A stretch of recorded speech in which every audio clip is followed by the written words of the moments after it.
for the great city of Delhi was once captured by the great poets, namely Ghalib, Zauq, Zafar, Mir Taqi Mir, and others. The same love is now being captured by some of the youth in the city, by the likes of some heritage walks and some meaningful conversations and stories. Welcome to City Spidey. Today we are meeting one such heritage enthusiast, Asif Khan Delvi. Asif, thank you for joining us this evening. Besides the great humidity today, thank you for showing up on such short notice.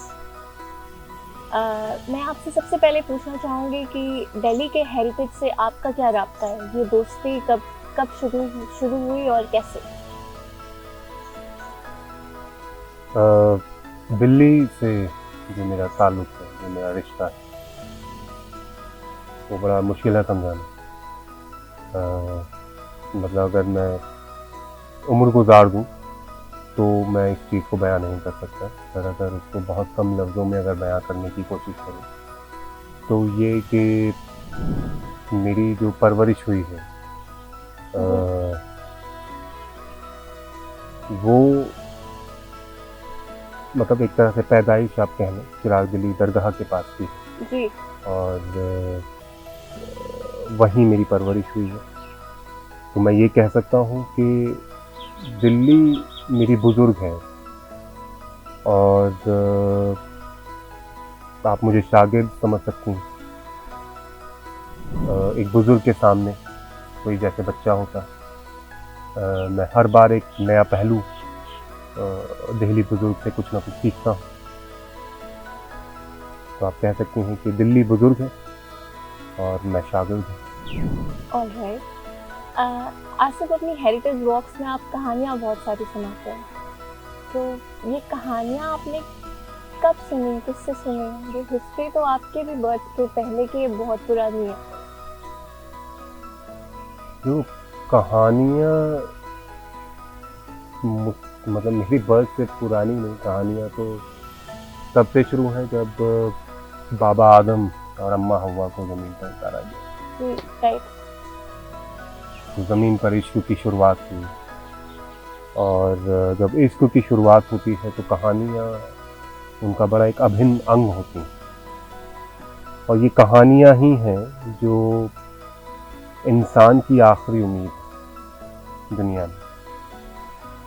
आज तक मतलब आदम से लेकर अब तक इंसान को अगर उम्मीद दी गई है तो सिर्फ कहानियों के ज़रिए दी गई, अलग अलग तरीके से।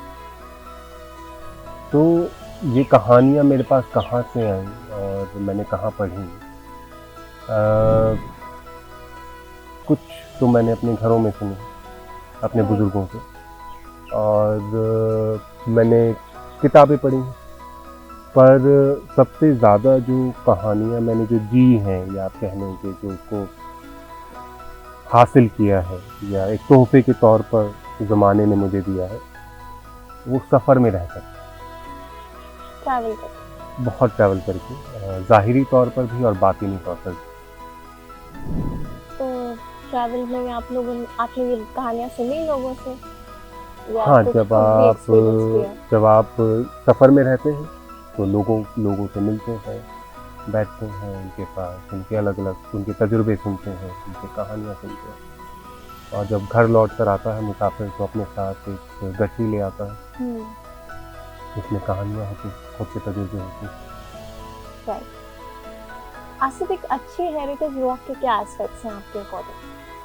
एक अच्छी हेरिटेज वॉक के क्या एस्पेक्ट्स हैं मेरे अकॉर्डिंग?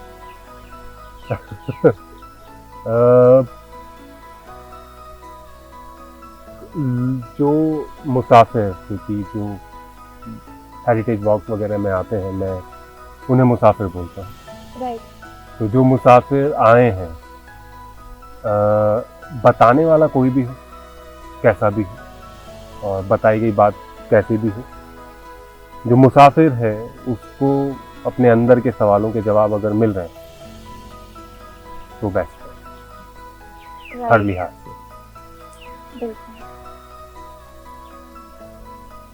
आपको लगता है आजकल का यूथ हेरिटेज और हिस्ट्री में ज़्यादा इंटरेस्टेड है? अच्छा मुझे एक बात हो जाए, मतलब सच सुनना चाह रही हो या मैं एक इंटरव्यू के लिहाज से बातें बोलूं? नहीं, आप सच बोलिए, आप सच बोलिए।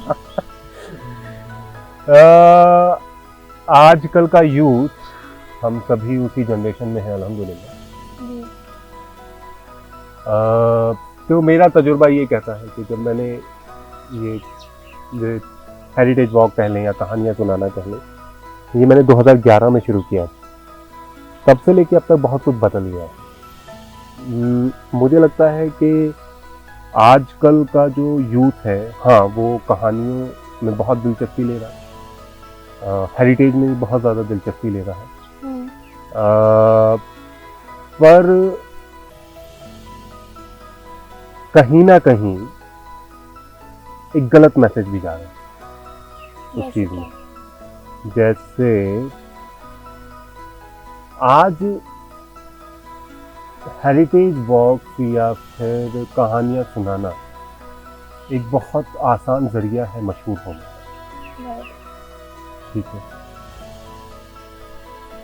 और जब आपके अंदर अब दो चीज़ें होती हैं इसमें, क्योंकि सिंस आपने एक सवाल उठाया है, मेरा फर्ज बनता है मैं इसको एक्सप्लेन करूँ। एक होता है ख्वाहिश और एक होती है हवस।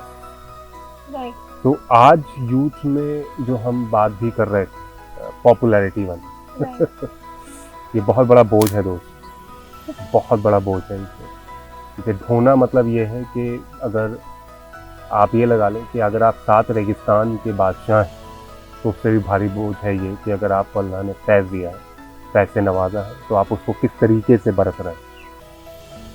तो अभी ना मैंने जो तजुर्बा किया है पर्सनली, वो देखा है कि वो हवस आ गई है मशहूर होने की। तो लोग हेरिटेज मॉन्यूमेंट वगैरह को प्रमोट करने से वो शुरू करते हैं, ठीक है, और फिर उसके बाद जो है हेरिटेज तो कहीं पीछे छूट जाता है, वो आगे आ जाता है। बिल्कुल, आई एग्री। पता नहीं मैं आपके सवाल का जवाब दे पाया नहीं दे पाया। तो ये नहीं। बड़ा मिला जुला सा है आजकल ये कहना। मतलब अगर मैं ये कहूँ कि आज से 4-5 साल पहले काफ़ी कुछ अलग था और अभी एकदम से बहुत अलग हो गई। और अभी मैं आपको बता दूं कि जो हेरिटेज वॉक्स वाला जो सिलसिला है, इसने अपना सुनहरा दौर देखा है। ये सुनहरा दौर नहीं है। सुनहरा दौर क्या है? ये सुनहरा दौर अगर आप ये कह दें कि दिल्ली में अगर 100 लोग हेरिटेज वॉक्स करा रहे हैं, तो ये सुनहरा दौर है, नहीं, ये सुनहरा दौर नहीं है। सुनहरा दौर आज से कुछ सालों पहले। कितने साल पहले? 2015, 16, 17, एक बहुत बहुत खूबसूरत ज़माना था वो, जब इंस्टाग्राम इतना ज़्यादा पॉपुलर नहीं, जब लोगों का अटेंशन स्पैन 30 सेकंड नहीं था, 60 सेकंड नहीं था रील के मुकाबले में। अभी कहानियाँ क्या हैं? कहानियाँ सब कुछ। 2-4 मिनट पहले वाला जो वक्त था, अब वो कहानी हो गया। बिल्कुल। कहानियाँ हमारी ज़िंदगी में उम्मीद कैसे देती हैं, ये मतलब इसको ना जीना पड़ेगा। तो इसको समझाना बड़ा मुश्किल है। जैसे जो बीत जाता है वक्त, उससे इंसान से सीख लेता है। अब किस तरह की सीख लेता है? अब जैसे अगर आप परेशान हैं, तो मैं कोई आपको एक वाकया सुनाऊं कि एक शहजादी थी, वो महलों में रहती थी। उसने कभी गलीचों से नीचे पाँव नहीं रखा। उसको जब सुबह उठाया जाता था तो उसके सरहाने मौलसरी के फूल रख दिए जाते थे और हल्की हल्की शहनाई के साथ उसको जो है वो उठा रहे हैं। उसका जो कमरा है उसमें खिड़की है, तो जब खिड़की खुलती है तो बाहर एक गुलिस्तान है। गुलिस्तान में दुनिया भर के फूल लगे हुए, और जब सुबह बयार चलती है तो नसीम सहर के साथ वो फूलों से निकली हुई खुशबू नसीम सहर में लिपट के वो शहजादी के कमरे में आती और उस पूरे कमरे को जो है वो सुगंध से भर देती। तो ऐसे में जब इंसान उठेगा तो वो बड़ा खुशी खुशी उठेगा। है ना? हाँ, लेकिन आई थिंक आप शहजादी को काम पे जाना है, नहीं, मैं वही नहीं मैं ज्यादा हाँ, मैंने अभी किया तो मेट्रो चली जाएगी। मैंने अभी खत्म नहीं की इस Right. चीज़ को। आपने पूछा कि क्या सीख मिलती है और क्या हम समझ पाते हैं कहानियों से। तब मैंने जब आपको बताना शुरू किया कि उस शहजादी की ज़िंदगी में कितनी ऐशो इशरत थी, मतलब हर तरह की उसको जो है आराम उसको मिला हुआ था, नौकर चाकर थे, सब कुछ था, फिर भी शहजादी परेशान थी।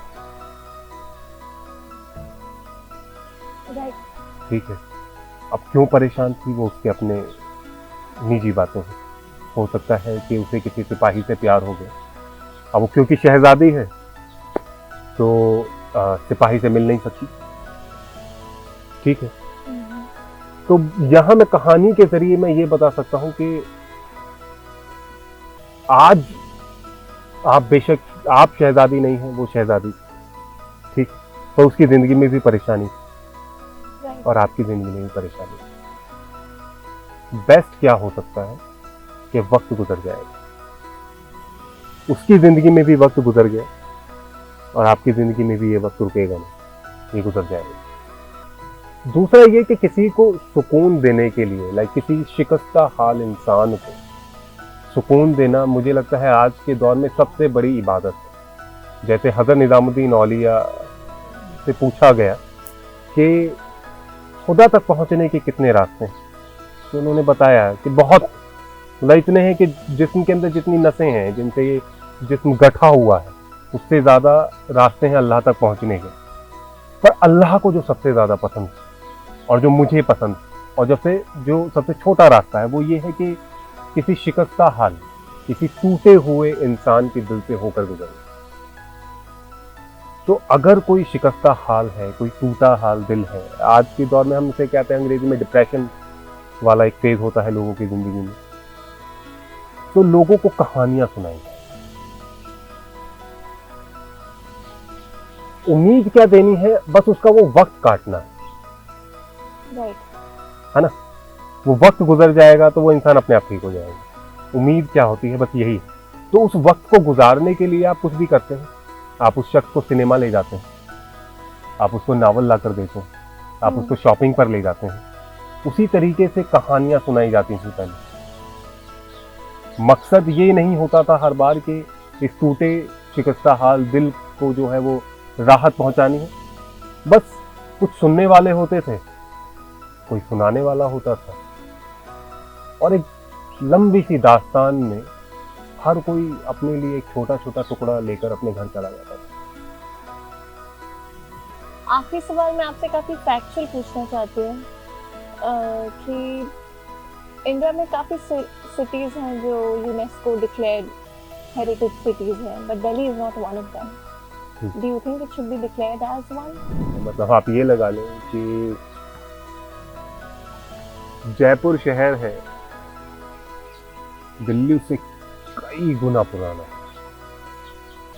And Jaipur is heritage, is a heritage. Delhi तो एक लाइब्रेरी है, एक पुरानी लाइब्रेरी है, उसमें से आप किताबें निकालिए, हर दौर की एक किताब मिलेगी आपको, हर जमाने का एक नया वक्फा मिलेगा, एक पन्ना मिलेगा। It's a land of 7 cities actually.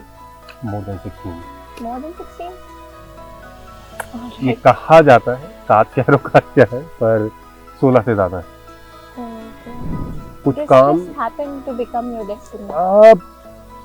तो हाँ, मुझे कभी ऐसे कोई मैंने प्लान करके मुझे स्टोरी टेलिंग नहीं करनी चाहिए। As I learned, you started with a corporate job. Yes, I was working and कुछ काम आप खुद शुरू करते हो, कुछ काम खुदा की तरफ से दे दिए जाते हैं, कुछ आप चुनते हो, कुछ काम आपको चुनते हैं। तो आप समझते हैं ये आपका पर्पस है? मैं कुछ नहीं समझता। मेरी ऐसी कोई प्लानिंग नहीं है। अगर मैं आपको कह दूं कि मेरी कुछ प्लानिंग्स हैं या मैं ये करना चाहता हूँ, मैं वो करना चाहता हूँ, नहीं। मैं सफ़र में रहता हूँ, मैं कहानियाँ सुनाता हूँ, सुनने वाले लोग आते हैं, जिस मुसाफिर को ज़रूरत होती है उसको कहीं ना कहीं उस तक कहानियाँ पहुँच जाती हैं। कोई मकसद नहीं, कहानियाँ हैं उनके और मेरे दरमियान एक दौर। Apparently, we have many more visitors now. So that was Asif Khan Delvi, the Musafir, as he says. Thanks a lot. Thank you for watching us.